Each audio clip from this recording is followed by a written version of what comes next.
สบายดีอลิลิศสบายดีชูจ้าสบายดีอะไรเห็ดไรสบายดีคือโบนอนมื้อนี้อยู่กับแม่สบายดีเด้อพี่น้องอยู่กับอลิศจอมปวนมื้อนี้บ่ได้ออกนะมันขนของยากอะก็ออกกับเขามันช่วยพี่น้องเกิดสิลงเกี่ยวเขาฮะก็กินข้าวแล้วก็บ่นอนกินนมอีกแหละนั่งกินหลายเดี๋ยวนี้จะนั่งบ่อ้วนพี่น้องเบิ่งทรงหาอ่อนยิ่งเหลียวหนึ่งกินเบิดชีอ่อนบัดชีนอนแล้วก็กินนี่ก็เบิดอีกบ่นอนเดี๋ยวมาแม่มเบิ่งท้องสิแตกแล้วบ่ได้มีเวียกปืนปีนขึ้นตะอู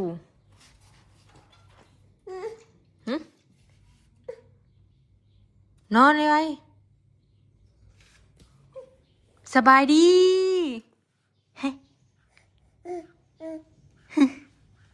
ปั๊มเสร็จลีดนั่นท่านก็ปั๊มอีหยังต้อง2 คนจับแขนไว้อันหมักมะลิในอู่นะพี่น้องข้าน้ำเพอบ่ได้ขึ้นอีกลงมัวซักลงดูได้มัวซักให้กว่าเพล็ดน้ำแต่ว่ามันนี้อยู่กับแม่มียาโดยไปใช้นะลิศอลิศ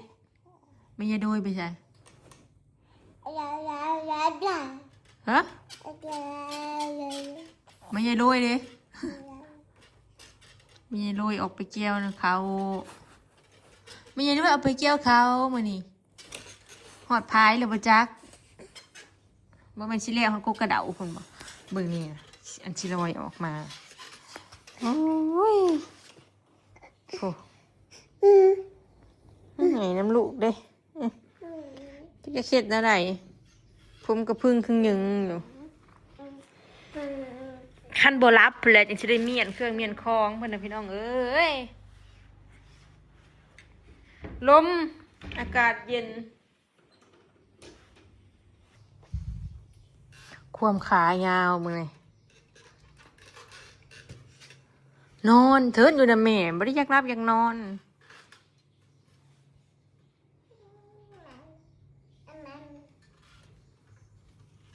อะแมม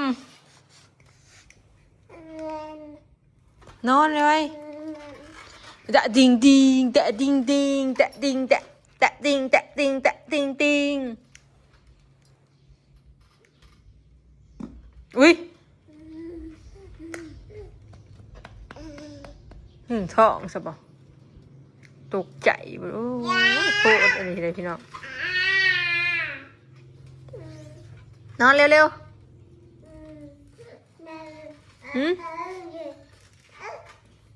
เบิ่งนี่ชม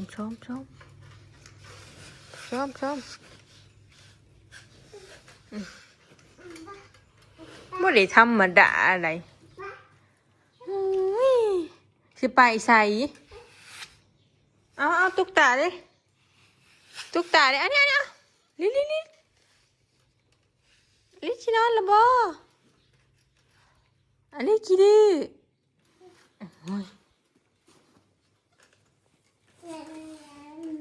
นั่งลง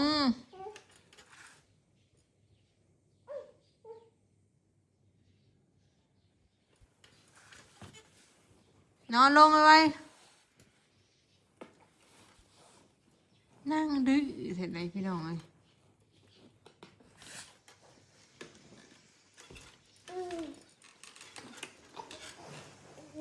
เปิดเพลงใส่ดินั่งกันเต้นย่องแย่งมันอีแม่ออกเอาร้านก็ยันเราเงาเมื่อยออกหน้าผัดบ่มีขอบผัดยังมีโซฟานะปีนขึ้นปีนลงมันยังไทยบึงนี่นะอันยืนอยู่กับจักปลามือได้เดี๋ยวนี้นะ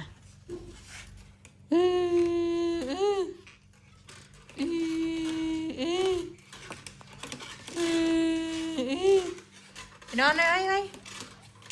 นอนเลยตั้งปากแปะ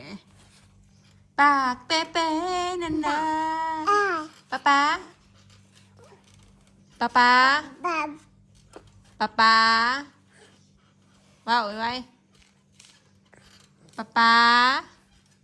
แม่อลิสมาเบิ้งอย่าพาออกมาสิค่ะ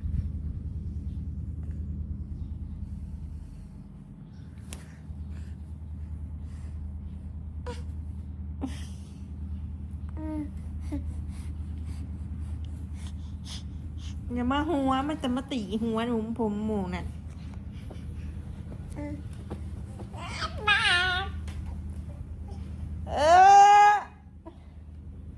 อย่าเฮ็ดอลิส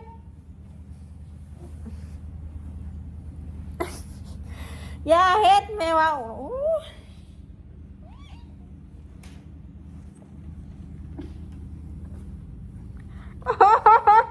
อย่า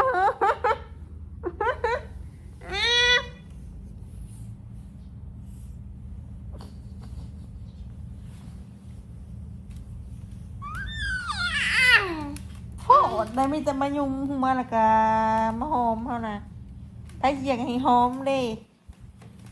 ขี้ดื้อจักโลเลยเดี๋ยวนี้ฮะสิพาไปชักหยาได้จังมือนี่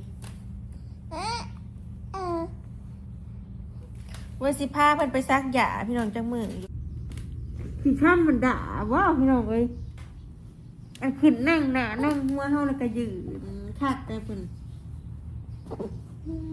มีแต่โต๊ดชายหมู่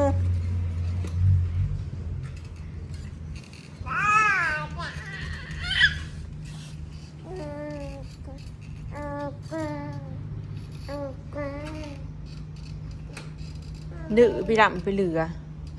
คารินเฮานอนนั่นเชียกให้เฮานอนบอกพุ่นมานั่งเต่งหัวเฮาเลยได้เต่งพ่อโต๊ดแดกซะอีกเว้ยคลองลิ้นเพิ่นนะแม่งเอาไปซักอยู่มามา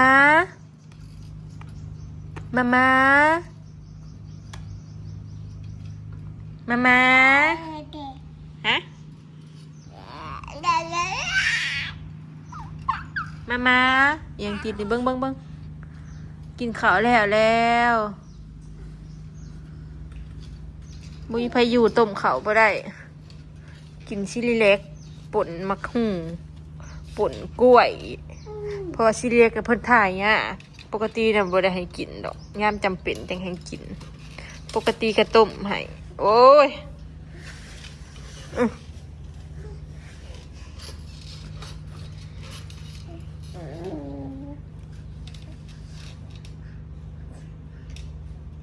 กุ้มเช็ดลิ้น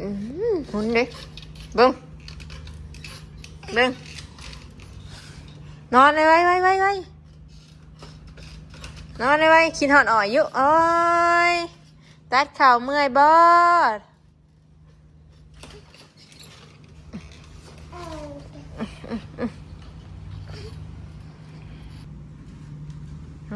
รถปั่นข่าวเห็นว่าพูน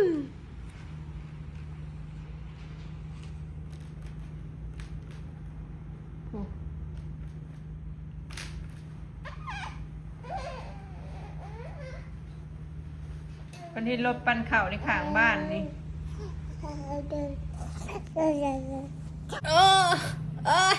ตายคักบ่ดิโอ้เจ็บลูกแม่เฮ็ดกับแม่นะอุ้ยพี่น้องเอ้ย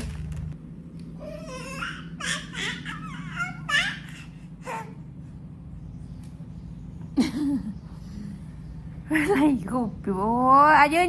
โอ้เก่งลายอ่ะยังเก่งลายโหยืนได้หึงนะได้พี่น้อง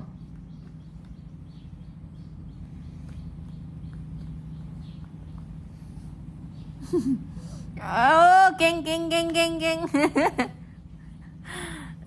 แอบย่างแอบยืนได้เดี๋ยวนี้คอยลูกจับพาวลูกไว้อย่ายุ่งกว่านั้นเก่งอะไรตบมือชมเชยเย้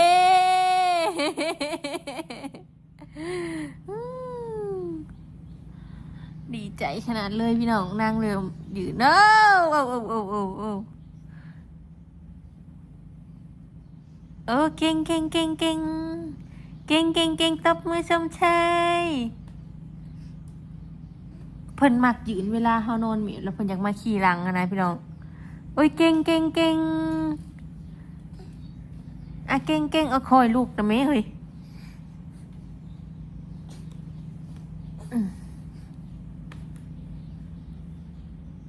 เอาก้นดากหมุนบนแม่วะเอาคานมาคานมาโอ้เก่งเก่งเก่งตบมือชมชัยโอ้อยากโชว์อีกพี่น้อง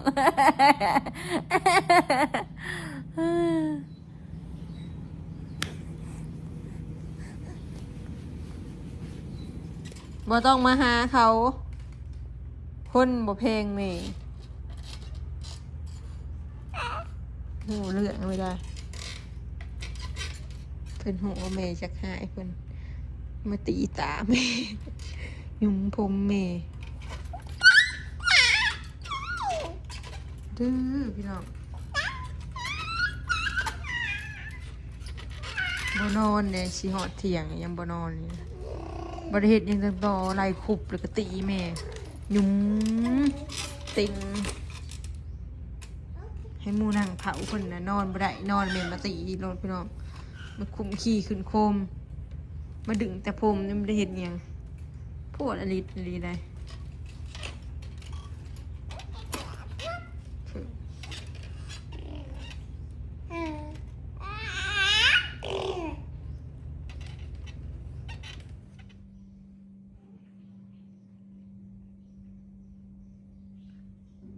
เห็นยัง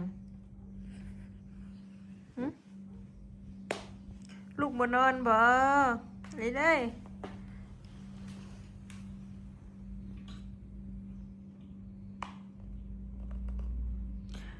หังกับล่างตากแดดแห้งพี่น้องคลองหลินเพิ่นนะแม่ล่างแล้วก็แช่น้ำเกลือแล้วก็ไปตากแดด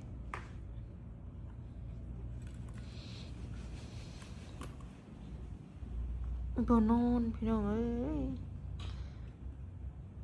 แล้วก็บาดปาก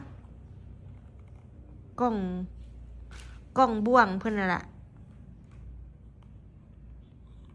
เพิ่งไปได้สินอนเนาะยัดเข้าไป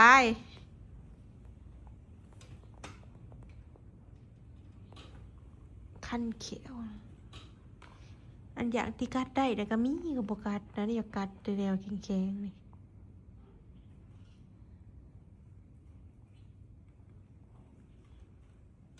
เฮ้ย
นางแล้วก็นอนพี่น้องเอ้ยกูสินอน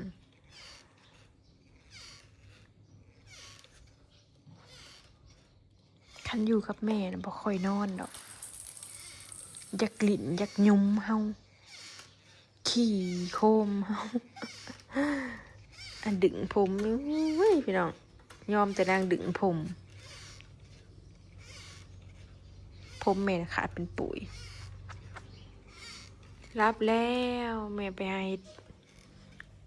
เก็บของก่อนของนางกระสะถั่วเฮือนพี่น้องคลิปนี้สิขอเก็บภาพบรรยากาศไว้ซะมิเด้อมื้อนี้อยู่เอาอลิสพี่น้องเปลี่ยนอีเมลออกหน้าเนาะไปแล้วสบายดี